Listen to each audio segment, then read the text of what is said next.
Hey everyone, today I'm going to show you how to do a quick brake job with pads and rotors on the front of a Ford Taurus. Now this is a 2001 Ford Taurus, and you'll have to excuse the wonderful paint job. That's custom, by the way, you don't pay any extra for that.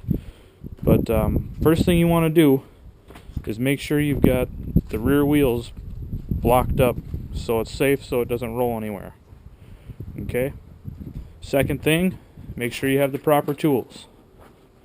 Definitely want to have the proper tools, sockets, breaker bar, proper floor jack, and jack stands. Alright, we'll move on to the next thing.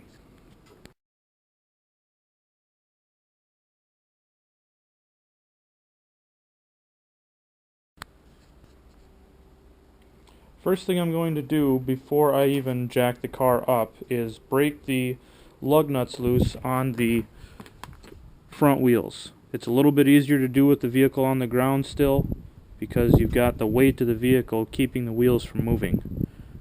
And then we'll jack the car up and I'll show you the proper procedure for that.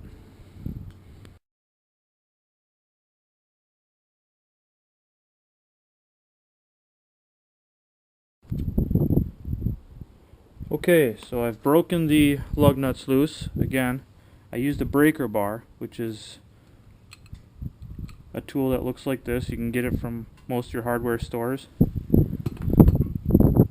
But like I said, it's easier to do with it on the ground still. So you can simply just loosen them.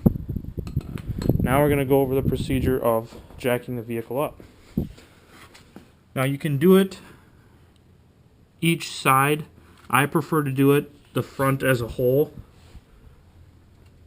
And what you want to do is get your floor jack underneath the car.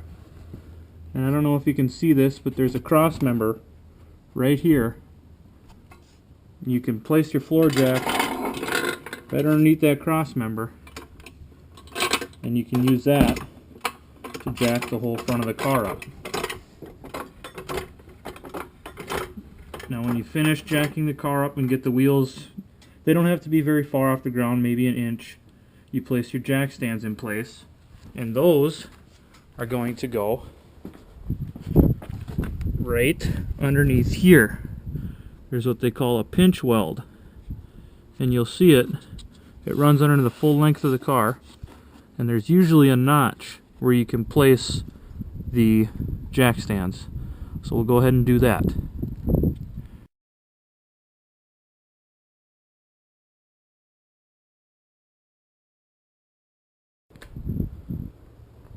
Okay, I've got my jack stands in place, and what's real important is you want to make sure that they're adjusted to the same height, and you adjust them with this lever here. Lift the lever up, you can raise it up or down. Okay, so now we can go ahead and keep removing the wheels. Remember, everything should be loose already, so I'll show you what everything looks like when we get them off.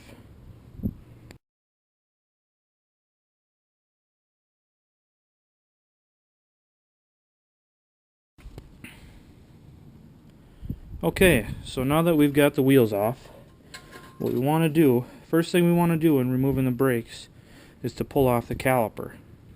Now to do this, we're going to have two bolts. They're the caliper slide bolts. And there's one here, and there's one down underneath right here. So you'll pull those two bolts out, and then the caliper should all pull off as an assembly, and we'll set the caliper itself in a safe spot so as not to damage the brake line. I usually set it back in here. Otherwise, you can try to set it over on top of the tie rod, but just make sure that it's up and out of the way and it's not causing any undue stress on the brake line. So we'll go ahead and do that and show you the next step.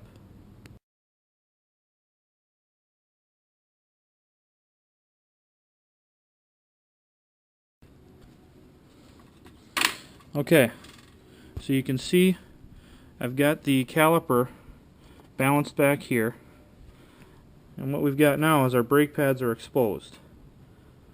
So what we want to do, they'll just pull right out, pull the brake pads out, and now if all you need to do is pads, if your rotors are okay, just replace your pads in the same process and then put everything back together. Now, in order to remove the rotors, you're going to have to take this caliper bracket off. To do that, there's two larger bolts, one up top and one down bottom. You're going to have to do that, remove those, remove this bracket, and then the rotor should come off. Now, on some vehicles, if it's been a long time since the rotors have been off, you may have to apply some force, if you will, with a large hammer and hit around the outside here of the rotor itself to loosen it from the wheel hub. Now, if that doesn't work, a lot of times you'll have to use heat. You can use a propane torch, otherwise you can use what they call MAP gas. It burns a little bit hotter than propane, and you can heat up around the wheel bearing here, or the wheel hub assembly, and that will allow you to better break free the rotor. If that doesn't work, then you're looking at an oxyacetylene torch, which if you don't have, I'm sorry to say, but you'll have to put everything back together and take it to an auto shop. But let's go ahead and pull this bracket off, pull the rotor off, and then I'll show you the reassembly procedure.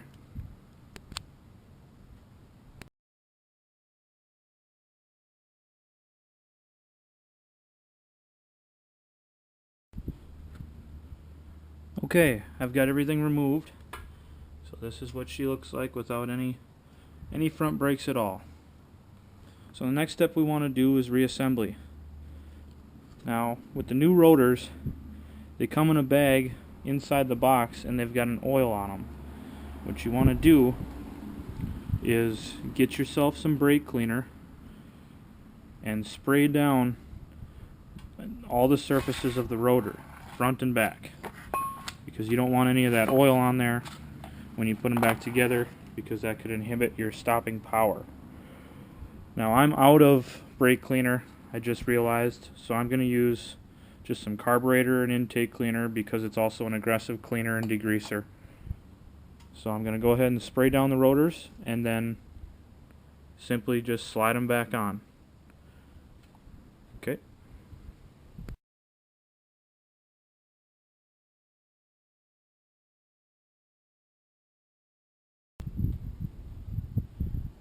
Okay, so I've got the new rotors on. What we're going to do is go ahead and reinstall the caliper mount bracket. That was the one that goes up here. What you might want to do is take some Loctite and put them on the bolts to reassemble that bracket, just so they don't come loose. I recommend using red Loctite, and you only need a small drop. So just one small drop on the threads and turn them back in until everything is tight. Alrighty, and then we'll go ahead and reinstall the new brake pads, followed by the caliper.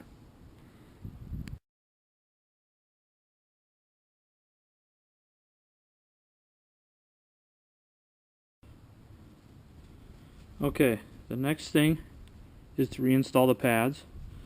Now, I recommend to get what they call a brake parts lubricant or brake grease, and it comes in a little packet like this in most auto stores. They usually have it hanging by the front counter. Most of the time the cashier will recommend you get it. But what you do is apply that to the back side, not the pad side, the back side of the brake pad. I just coat the entire back side with my finger, and that prevents chatter in the brakes. When you step on the brakes and release the brakes, it prevents the chattering noises you may get from that. But on this particular vehicle, it doesn't matter which pad goes in on what side. Some vehicles it does, so you'll have to pay attention to your disassembly, which pads come off of where, to make sure that they're not different. I should have also mentioned before that this vehicle does not matter if it's a left or right front rotor. Each one goes on either side. It doesn't really make a difference. So we'll go ahead and put the grease on the back side, put the pads back into the bracket, and then I'll show you the caliper procedure.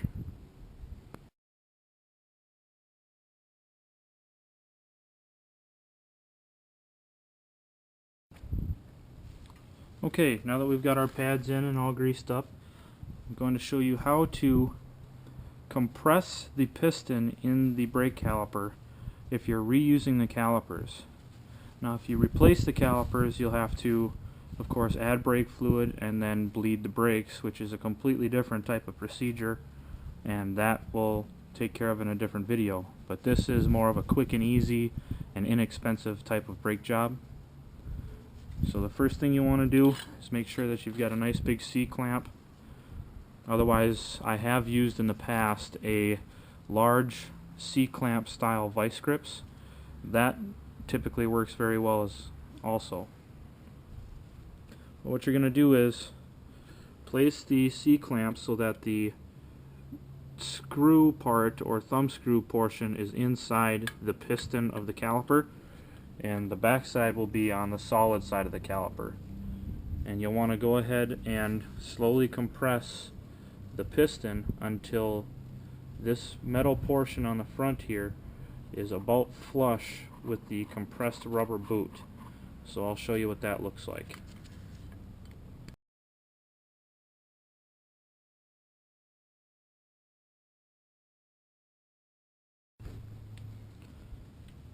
Okay, here we go. Now you can see we've got the piston. It's compressed all the way to where it's flush with the rubber boot here. So what we're going to go ahead and do is reinstall the caliper. Now there are a couple of springs here that they tend to fight you when you reinstall the caliper.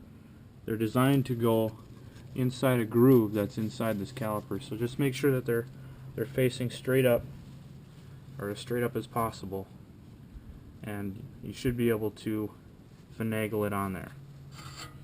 Now another thing on these is the slides, which is where the caliper bolts mount the caliper to.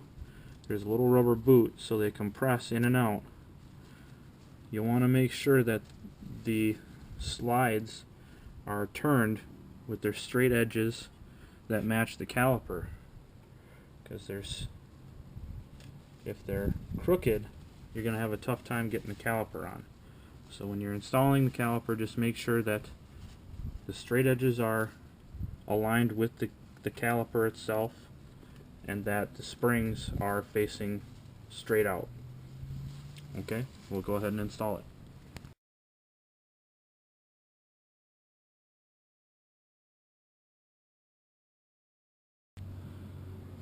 Okay, we've got our caliper reinstalled. Now one thing I forgot to mention before you install the caliper is to check to make sure that these slides, those little inserts with the rubber boot on them, make sure that they compress in and out.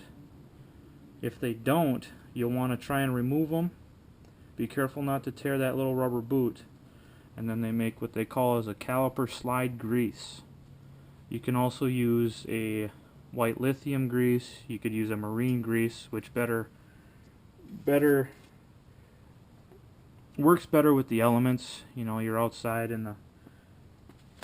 the wet environments, and in case where I live in Minnesota, you got, you know, the salt and all that in the winter time.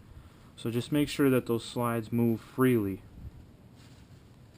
And then, you know, now that we've got everything reinstalled, make sure all your bolts are tight. The caliper bolts, the caliper bracket bolts, which are down behind. And then it's just as simple as reinstalling the wheel. And after we reinstall the wheel, I'll show you the tightening pattern for the wheel. And then we also want to make sure that it's done to the correct torque. Alright, we'll go ahead and do that.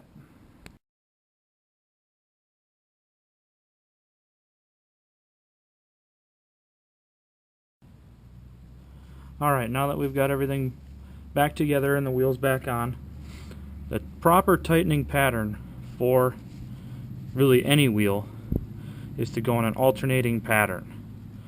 Now this one is pretty simple. It's a 5-lug pattern. You could call it a star pattern, just like you're drawing a star. Excuse me. So you'll start with one lug and you'll follow across until all of them are tight.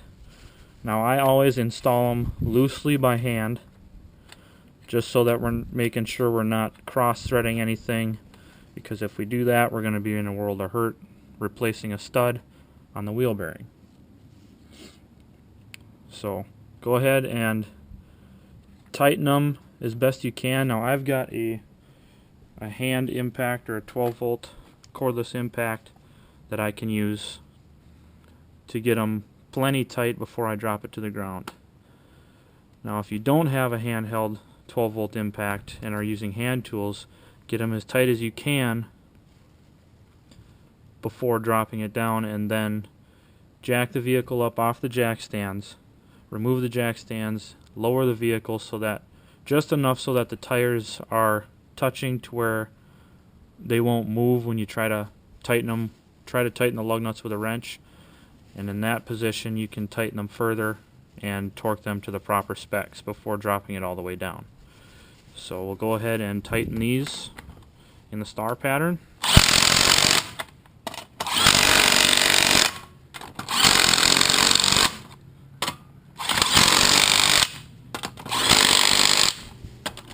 I'm going to go through one more time just to make sure they're tight.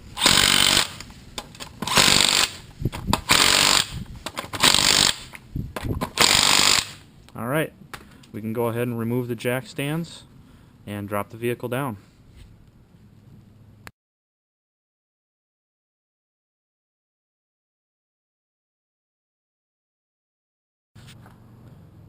Okay, now that we got the wheels back on the ground, you can look up online to find the wheel torque specs if you have a torque wrench. Now a torque wrench is an adjustable wrench, or it has an adjustable collar at the bottom to indicate when you've put the required amount of pressure on the bolt itself.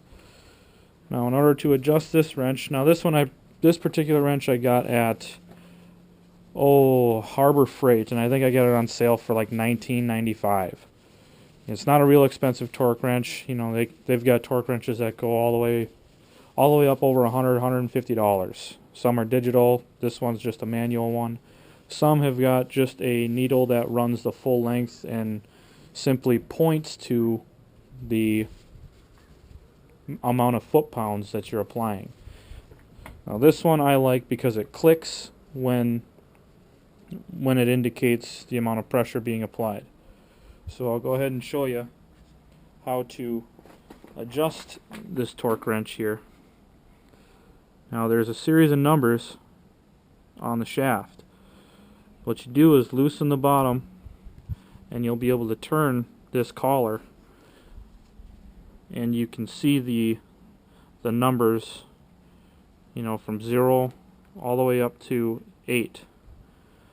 So basically, let's say you wanted 106 foot-pounds. You'd find 100 foot-pounds on the shaft scale, and then you'd turn this collar to where the 6 lines up underneath that 100. Now this particular vehicle, I want 100 foot-pounds, so I'm going to set it right at 0.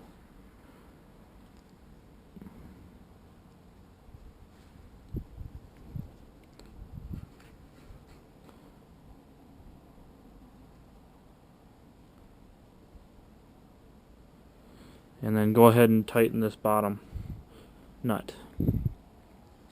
Make sure that it's on tighten, and we'll go ahead and tighten the lug nuts in the same star pattern that we originally tightened them in. So we'll go ahead and get the wrench on there, and you hear that click? That is the wrench letting you know that it's tight. So you go ahead and stop at that point.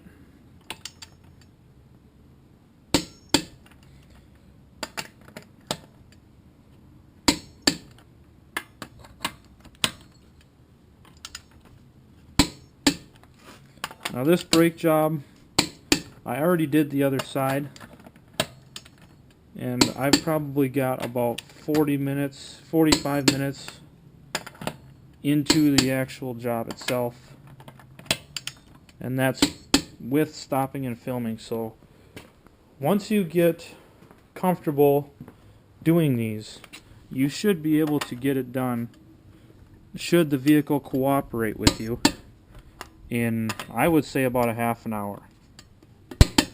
Now again, this is an inexpensive way to do it.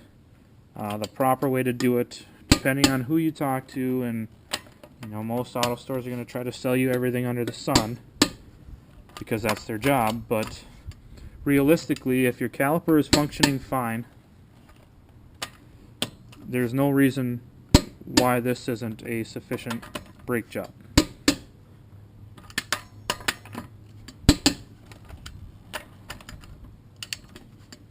As long as everything is mechanically sound. And in most cases, you don't need to replace the rotors. You can bring them to an auto shop and have them turned just to make sure that the surfaces are all level. So that's all I've got for the brake job. Last thing you want to do is check your fluid, make sure that it's at the proper level. And my reservoir is right here, so I'll go ahead and check that. Top it off if I need any fluid. Other than that, the brake job is done. And one last note, when you jump in to drive your car after you finish a brake job, make sure that you pump the brakes, because after you compress those caliper pistons, you're going to have to pump the brakes enough so that they're making contact with the rotors. Otherwise, you're going to throw it in reverse or drive, and you will not have brakes for a couple of minutes, and you may panic. So, just a word to the wise, make sure that you've got brakes before you take off and drive.